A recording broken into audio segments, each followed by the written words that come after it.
Welcome back to In the Loop. I'm your host, Skyland Gray. Joining me today is the Director of Student Engagement, the one and only David Penn. Well, thank you for having me here. Starting off strong, what inspired you to pursue communication studies at Kent State, and how did that lead you into student engagement? Ooh, that's a good one. Well, I've really been interested, without knowing the words, at a younger age, like the younger me, if I could go back in like a time capsule, belongingness. And I really wanted to know what it took to belong in different environments. And that led me into the journey of like, well, belonging is one thing. I like leadership. I like to help people. I like to help teams. And so when I went to Kent State, and I love that environment, it was a different era than probably what most students are accustomed to right now. There's some of you may have heard the stories of like where they have you stand up and you look to your left, you look to your right, and then they look you straight in the face and they say, 2 or 3 of you most likely will not graduate.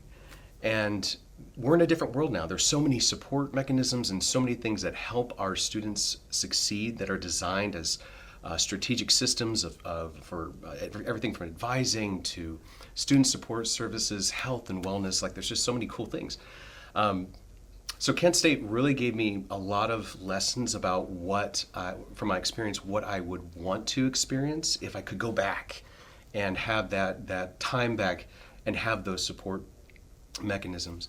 But communications, again, about belonging and finding where you fit on that leadership spectrum. So I think the shortest answer is that I liked people. I liked learning how to connect with them and learning how my specialty is interpersonal communications, and got all the wonderful marketing, PR pieces and whatnot, speech writing and public oration. It was really about how do you get to the core of somebody else's needs or wants and desires, and that could translate into making friendships, building better support groups for people, whether it's a leadership team or whether it's just building a network of a community out there that you want to be a part of. And that school really gave me the foundational core that I needed, and I just kind of carried that forward in every job that I've had, and it really prepared me, I think, fairly well. I've never been accused of being super great at talking good speech well, but you know. Nice. Well, you're behind so many events. What's your process of turning an event into something students actually show up for? Ooh, okay. So I don't have a crystal ball. What's your favorite event? Let's just turn it on you for a sec. Probably either Welcome Week Okay. or Spring Fest. I like all the events that involve all the student body during the week. Yeah, there's an energy around it, right? So it's kind of like a magnifying glass. Once you do the research, and research will tell you some information, it'll give you some pieces to jump off from. Once you get that down, and then you start looking at what historically has been done, and you say, okay, this works really well. What funding do we have to operationalize, like to make it happen? Like, do we have the dollars? Do we have the people? Do we have enough support from this team and this team and this department? And then the students to help us pull these things off, because it's not David that's pulling these things off ever. It's a community of support. And so you'll see me sometimes in front of the scenes doing the DJ booth or running around being crazy, like I'm wearing this very Southeastern getup today. Very visible, and there's a lot of times I'm much more behind the scenes running logistical pieces or helping other departments run their different components together to make things work well. So how do you make things interesting for students? You listen, you do the research, and then you do a debrief afterwards and talk to students who attended and say, what did you think? You know, Welcome Week is a real high energy, high welcome, high touch. Everyone is just dialed to 1,000. Oh yeah, for sure. You know, so we have a really good time. And Spring Fest, you know, we're getting close to the end of the semester, so everyone's got this pent up energy post spring break, and everyone's like, "Woo, finals! Oh no!" But it becomes a community-based approach where that system that we all collectively create hopefully means something. So we have the loud things, we have painting this year we had, and all the small and large elements in between that hopefully that the students enjoy, and we debrief afterwards and see what we can do next year. And then we maybe tuck stuff away that didn't work out so well and try again another time. Nice. Okay, well, we're going to shift gears a little bit. Sure. You recently went to Daytona with the cheer team. What? You recently went to Daytona with the cheer team. How was that experience like from your perspective? Oh, okay. Well, people moving is not a chore, but it is a level of excitement and nervousness because you need everyone to basically hit their mark. They got travel plans. They got to have their IDs. They got to have all their stuff. If you ever want to know, I think you were there for last year where someone didn't have their ID and it was a very long drive back here to come. Very expensive Uber. Very expensive Uber because none of us had vehicles because we shuttled out there, but. It was a great experience this time around. We went in 2024. I love seeing teams rank up to national status. Mm-hmm. And cheer here they're incredible. Just the embodiment of athletics on the spirit side and just peak physical prowess. And I mean, you all literally fly and you catch and you support. I mean, I've never heard anyone on the cheer team say, you're terrible at that. You might give each other critique, but there's just such a bond that comes with it. So being part of the people moving to get everybody into the space, into Daytona in 2024 and now 2026 especially, there was a little bit of a repetitive process there. You do it the first time, you follow the pattern, do it the second time. This time it was different. The energy, I feel like the team was more prepared, which made me feel a little more at ease. And everyone knew where they needed to be, hit their mark, brought their A game, brought all the Southeastern love and energy from Durant into Florida, and Florida felt it. And I'm humbled to be part of that process and can't wait until the next time that we go. Nice. Well, you also attended an event with the esports team. How is that different from any other sports events?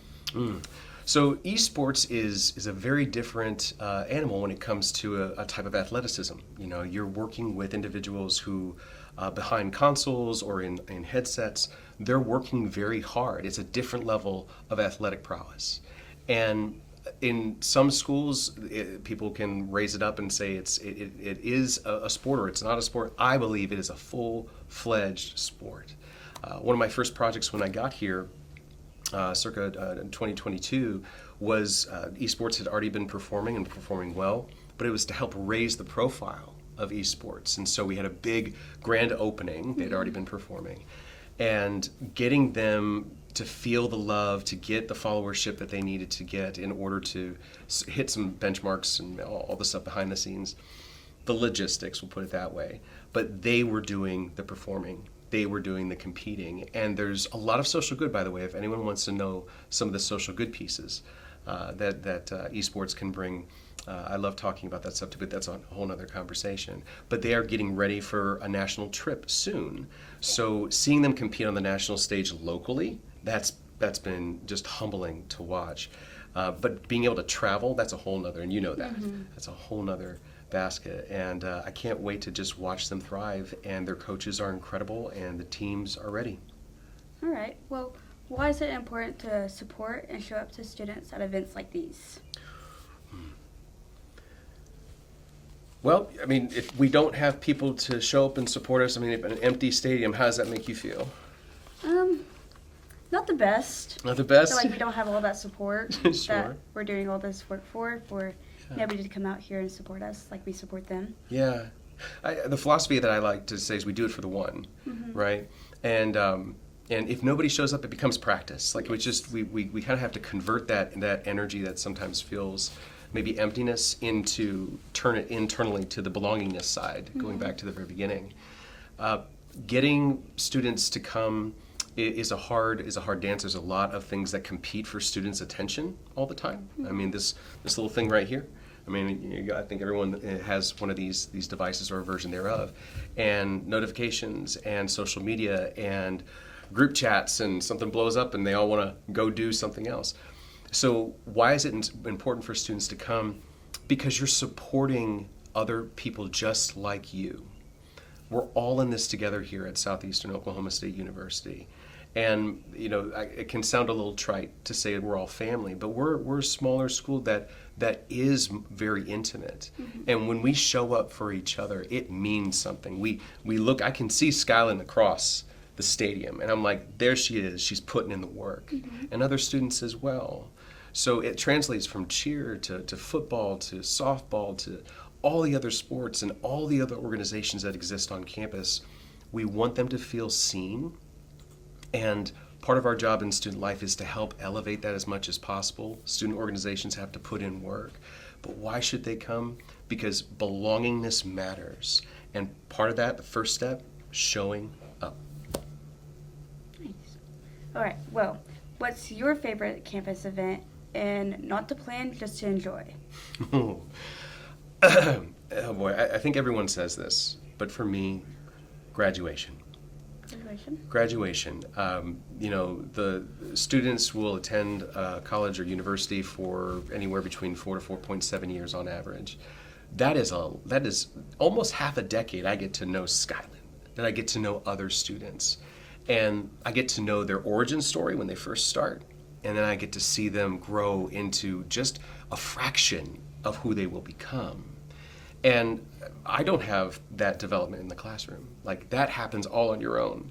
I see you all out and about doing the other things that student life touches. And I'm always so blessed to be in the room and in the space. I help do the lineups for graduation and just make sure faculty and students know where to sit. But I get to look people right in the eye, and without saying a word, it's that unspoken bond that we have of like, you made it. And then hopefully they stay in touch a little bit. I know everyone goes off after a time and moves on, but for a while it's one of the neatest things to see students grow and then complete. Oh. Well, if you could give one message to the student body, what would it be? Get out and touch grass from time to time. Right now, the message I would give in this space, it's almost finals. So really focus on what's important. Don't stop. Don't let up the pressure. Keep the passion alive. Success doesn't always look like a 4.0. It's going to look like someone who graduated from Kent State with, I think I scraped by with a 2.25, and I'm going to lie, that it was very hard. But I had family circumstances that really drew me out, and it was a lot of personal stuff that went wrong. And so every student out there is not experiencing finals or going into finals with the same maybe great experiences. Some are going, man, I'm going in with a 4.0. It doesn't matter if I take this exam, I'm still going to pass.